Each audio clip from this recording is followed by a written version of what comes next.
துரைக்கண்ணா, நீங்க எப்படி, ஏன்னா பல காலகட்டங்களில் ஒரு கட்சியிலிருந்து ஒருத்தர் வெளியேறுகிறார் அப்படின்னா முதல் சண்டை அதுக்குள்ள இருந்துகிட்டு தான் இருக்கும். அது திமுக மதிமுக இருக்கலாம், எதா இருந்தாலுமே. இன்னைக்கு ஒரு குறிப்பிடத்தக்க ஒரு நிகழ்வு நடக்குது, அங்க பழனிசாமி அவங்க பேசுறாங்க. அதுக்குள்ள என்னென்ன செய்தியெல்லாம் இருக்கிறதா நீங்க நினைக்கிறீங்க? திரு எடப்பாடி பழனிசாமி அவர்களுடைய அந்த 58 நிமிட உரையில் ஒரு 10 நிமிடங்கள் மதிப்பிற்குரிய திரு செங்கோட்டையன் அவர்களை பற்றி லேசாக கோடிட்டு காட்டியிருக்கிறாரு அப்படிங்கிறது வீடியோவே போட்டு எல்இடி திரையில் போட்டாச்சு. ஆமாம் ஆமாம், அதாவது அதெல்லாம் சொல்லிட்டு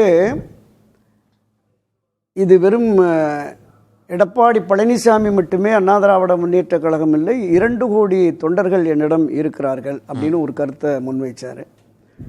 அப்போ நம்ம பார்த்தோம் 2024 நாடாளுமன்ற தேர்தலில் ஒரு 88-89 லட்சம் வாக்குகள் தான், 1 கோடிக்கும் மேற்பட்ட வாக்குகள். காலமெல்லாம் இரட்டைலைக்கு வாக்களித்த அதிமுகவினுடைய அடிப்படை உறுப்பினர்கள், நான் பொதுமக்களையோ வாக்காளர்களையோ பார்க்கல, அவங்க சொன்ன அடிப்படை உறுப்பினர்கள் அடிப்படை உறுப்பினர்கள் இந்த 88 லட்சமும் அடிப்படை உறுப்பினர்களா அல்லது அதிமுகவினுடைய அனுதாபிகள், மற்ற தோழமை கட்சி எஸ்டிபிஐ தேமுதிகன்னு 1-2 இருந்தது, அதெல்லாம் கூட ஒரு 10-20 லட்சம் போக ஒரு 60-68 லட்சம் தான் நிச்சயமாக அண்ணா திராவிட முன்னேற்ற கழகத்தினுடைய வாக்குகளாக இருக்குன்னு நான் பார்க்குறேன். அப்போ 1 கோடிக்கு மேற்பட்ட வாக்குகள் இல்லை. நீங்கள் இது நடைபெற்று முடிந்தது நாடாளுமன்ற பொது தேர்தல், யார் பிரதமர் என்பதை அடையாளப்படுத்துவது அதற்கான தேர்தல் அப்படின்னாங்க.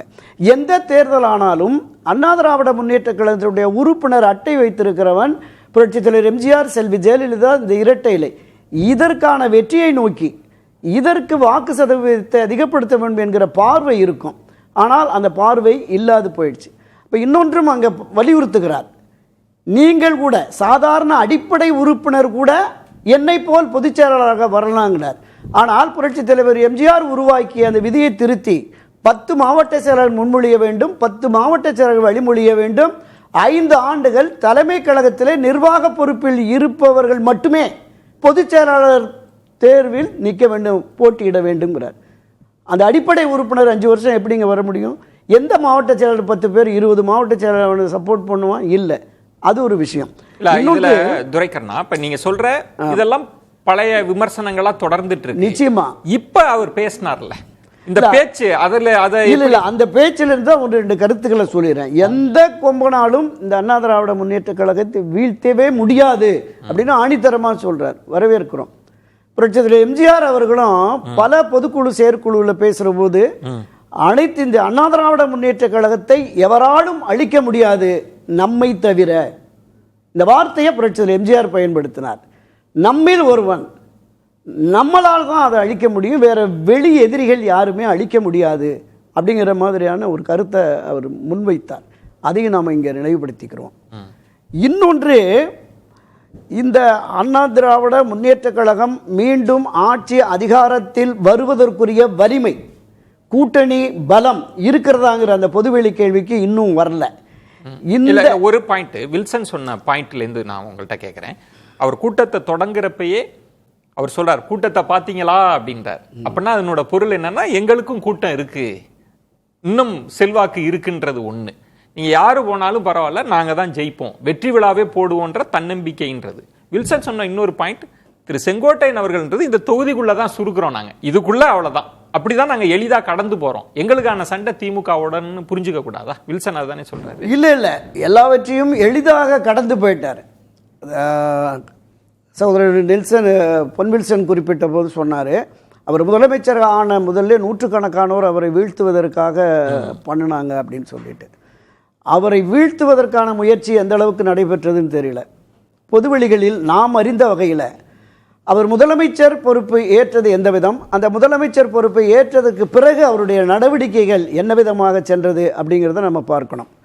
கட்சியினுடைய பொதுச் செயலாளராக பொதுச் செயலாளர் பொறுப்பில் யாரையும் நாங்கள் நியமிக்க விரும்பலை அப்படின்னு சொல்லிட்டு ஒருங்கிணைப்பாளர், இணை ஒருங்கிணைப்பாளர், தலைமை ஒருங்கிணைப்பாளராக திரு எடப்பாடி திரு OPS அவர்களும் இணை ஒருங்கிணைப்பாளரும் நாங்கள் இணைந்து கட்சியை நடத்துவோம். அந்த இடம் தான் திரு துரைக்கண்ணா, நம்ம இதெல்லாம் நிறைய பேசிட்டோம், பேச வேண்டிய சூழல் என்னன்னா, நம்ம இதெல்லாம் பேசி கடந்து போயாச்சு. இப்ப பெருமாள்மணி சொல்ற ஒரு இடம் அது இன்னும் நல்லா இருக்கும்னு நினைக்கிறேன்.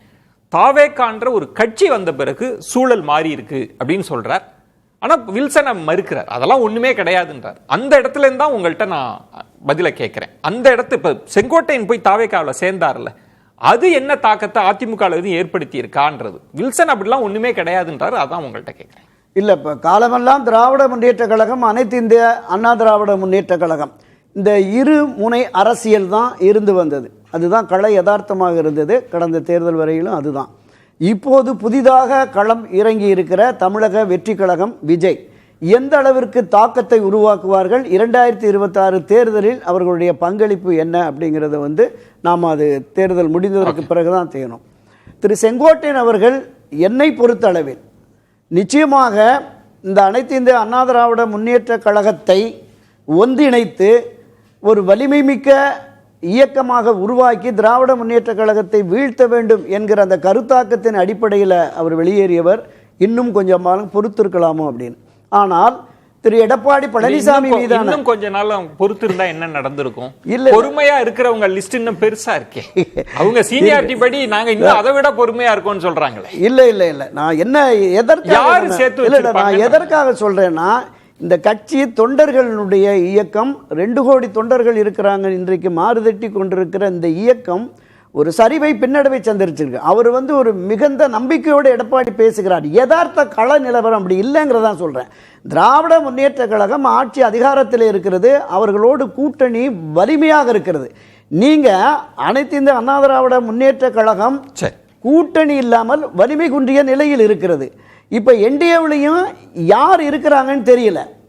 அப்ப கூட்டணி தான் வெற்றி தோல்வியை தீர்மானிக்கும் என்கிற நிலை இருக்கிற பொழுது இன்னொரு வெற்றிக்காக நாங்கள் வருகிறோம், டிஎம்கே வெர்சஸ் டிவிகே என்று சவால் விட்டு களத்துக்கு வருகிறவர்களோடு புரட்சித் தலைவர் எம்ஜிஆர், செல்வி ஜெயலலிதா ஆகியோரோடு அணுக்கமாக இருந்த அவர்களின் பெரும் நம்பிக்கையை பெற்ற ஒருவர் போறார். வெறும் கோபிக்குள்ள அவரை முடைக்க முடியாது. நீங்க அந்த கொங்கு மண்டலமும் சரி, பல்வேறு பகுதிகளிலுமே அவருக்கான ஆதரவு நிலை என்பது இருக்கிறது. எனவே வெற்றி சாத்தியம் என்றால் வெற்றிக்கான வியூகங்களை வகுக்கணும். அது இல்லைங்கிறதா தாவேக்காவை விமர்சிக்கிறீங்களான்னு கேட்குறீங்க. இப்போ அதுதான் சொல்ல வரேன். தாவேக்காவுக்கு செங்கோட்டையனை சேர்த்ததால் லாபமா நஷ்டமானா லாங் டேர்ம்ல நஷ்டம் தான். கரூர் சம்பவத்துக்கு முன் இருந்த தாவேக்கா, கரூர் சம்பவத்துக்கு பின் இருந்த தாவேக்கா. கரூர் சம்பவத்துக்கு முன்பு சில பேர் முன்னணியாக போய் அவர் அப்ரோச் பண்ணாங்க, அவர் அனுமதி கொடுக்கலன்றது நம்ம கேள்விப்பட்டோம். கரூர் சம்பவத்துக்கு பிறகு யாராவது வருவாங்களா அனுபவஸ்தர்ன்ற நிலைமையில அவங்க இருந்திருப்பாங்கன்னு நான் நினைக்கிறேன். அதனால அக்செப்ட் பண்ணியிருக்காங்க அப்படின்ற யதார்த்தம். ஆனால் அது தாவேக்காக்கு கிரெடிட்டா? தாவேக்காவுடைய விக்கிரவாண்டி அக்டோபர் மாதம் முதல் மாநாடுல 5 கொள்கை தலைவர்கள், அதிலே முரண்பாடு உள்ள தலைவர்கள், திராவிட தலைவர்களும் தேசிய தலைவர்களும், காமராஜரும் பெரியாரும் அண்ணாவும் இருந்தாங்க.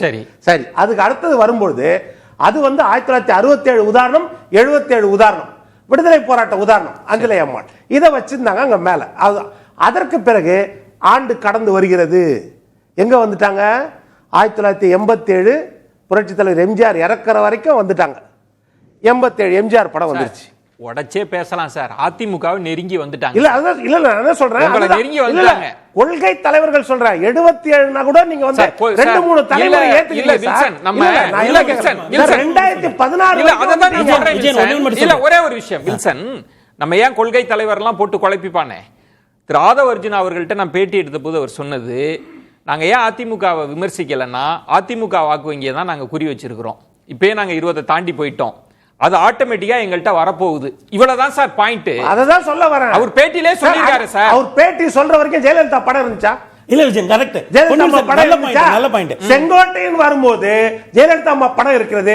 ஓபிஎஸ் கிட்ட இன்னொருத்தர் வந்தா ஓபிஎஸ் படமும் பாக்கெட்ல இருக்கும். நீங்க எடப்பாடியார் படமும் பாக்கெட்ல இருக்கும். நீங்க சுட்டிக்காட்டல வந்தா கலைஞர் படமும் பாக்கெட்ல இருக்கும். நீங்க சுட்டிக்காட்டன என்ன உங்க கொள்கை? இல்ல நீங்க சுட்டிக்காட்டன இடம் ஐயா பொன் வில்சன் சொல்றாங்க. இல்ல நான் சொல்லி முடிச்சறேன். நான் ஒரு விஷயம் வில்சன், அந்த சம்பவம் நடந்த பிறகு சமாதிக்கு போனாங்கல்ல, அதான் மேட்டர். அதுதான் குறியீட்டு அரசியல். அதான் குறியீட்டு அரசியல். அவங்க என்ன சொல்ல வராங்கன்னா, எங்களுக்கு பெரியார் தேவை, அண்ணா தேவை, எம்ஜிஆர் தேவை, எங்களுக்கு ஜெயலலிதா கூட இஷ்யூ இல்ல, கலைஞர் மட்டும் தான் எதிர்ப்பு. எந்த சம்பவத்துக்கு பிறகு சார்? அது எந்த சம்பவத்துக்கு வந்த பிறகு ஜெயலலிதா தேவையில்லையா? செங்கோட்டையன் வரதுக்கு முன்னாடி ஜெயலலிதா தேவையில்லையா? அந்த சமாதி கண்ணு சொல்றேன். அப்ப கண்ணு மூடி இருந்துச்சா? இப்ப அடுத்தது கேக்குறேன். இல்ல உங்க கொள்கை எதிரி, அரசியல் எதிரின்னு சொன்னீங்க. ஆனா இதுக்கு மட்டும் விளக்கம் சொல்லுங்க. அரசியல் எதிரிக்கு எதற்காக அடையாளம் காட்டுனீங்க? 2 விஷயங்கள்: ஊழல், குடும்ப ஆட்சி. ஓகே. காட்டினீங்களா இல்லையா? ஆமா. அப்போ ஊழல் சொல்லும் பொழுது ஏற்கனவே ஜெயலலிதா அம்மாவை நீங்க படம் வைக்காத காரணம் நீங்கள் சுமத்துகிற ஊழல் குற்றச்சாட்டு தான். அதனாலதான் ஜெயலலிதா அம்மா படத்தை வைக்கல.